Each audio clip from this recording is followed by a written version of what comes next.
चल ये जनाब आज हम लेके आए लोगों का शूज़ और इसकी अनबॉक्सिंग करने लगे हैं हम।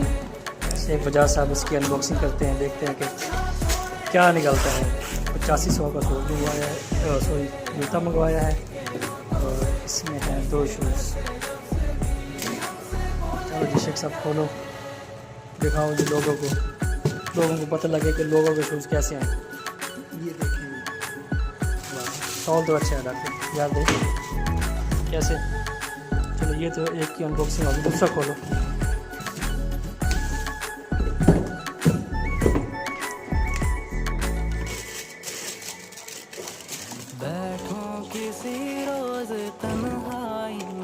भाई जान ये 2 शूज़ मंगवाए हैं हमने लोगों के 8500 रुपये में, बाय 1 गेट 1 फ्री।